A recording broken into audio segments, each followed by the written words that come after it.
So I have some friends, and they have a granddaughter who's kind of a spitfire. She's about 4 years old.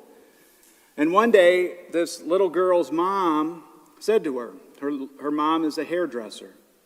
So she says to the little 4-year-old girl, "Hey, when you get big, are you going to be a hairdresser like your mom?" And the little girl says, "No, I'm going to be a princess." Obviously, she had big dreams. She wanted to be a princess. And there's nothing against being a hairdresser, right? But when you compare that to being a princess, right, who wouldn't pick that? So a little closer to home, I'm sure all of you have been at events where they start out and the MC has to announce all the important people who are present. You know, the mayor and the governor and the Congress people. And if I'm honest, I've always kind of found that a little bit annoying. I don't know why, I just did. Well, about 6 months ago, I happened to be at this fundraiser, and it was for the Q school system, right, to support All Saints School and the other schools within that system. Well, just like every other event like that, the MC announces that, I don't know, the governor and congressman and the mayor, all the people that were there. And then the MC announced the priests that were in attendance.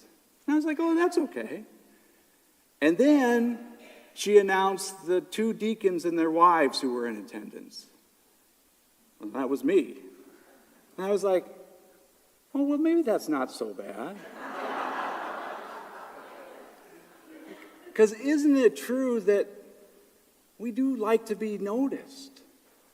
We like to be seen. We want to be important and set apart. In the gospel, we just heard clearly that was the intention of James and John.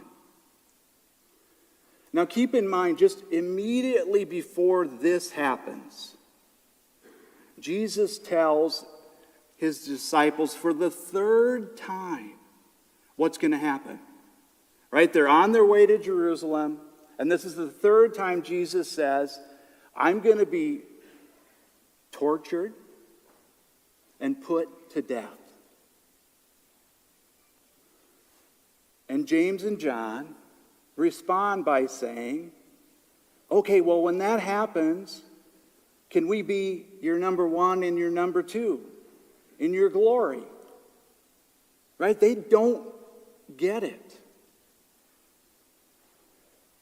And then the other disciples learn of their plan, and it says they're indignant. Now, I don't think necessarily that it's because they're like, now James and John, this isn't what Jesus would be. He's talking about being a servant, and you're wanting to be important. I don't know if that's necessarily what they're mad about. I think they might be mad because they're like, why didn't we think of that? You asked first, but that's what I wanted too.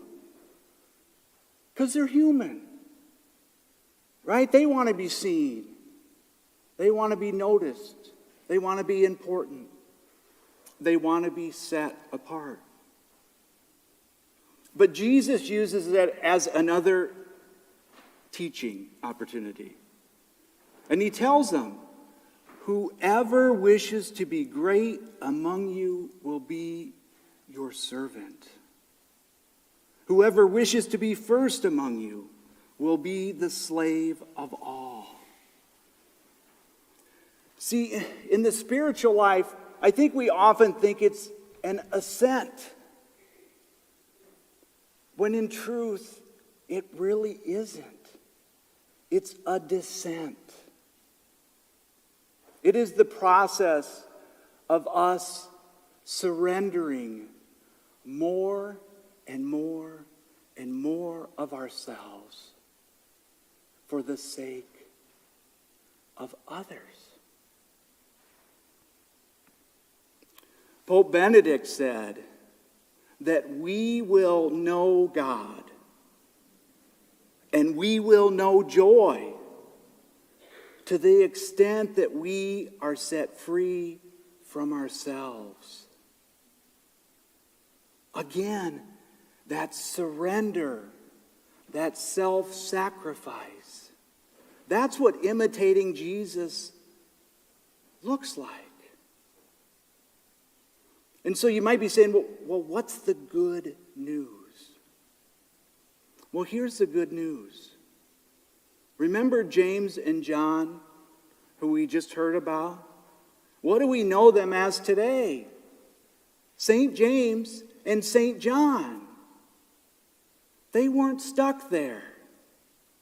They learned from Jesus. And more importantly, they allowed Jesus to work in and through them. For us, we can't surrender and self-sacrifice on our own. It can't be done. We need Jesus. And so today, let's pray for the grace to desire the assent, to desire the surrender, and to allow Jesus to help us be a gift to others.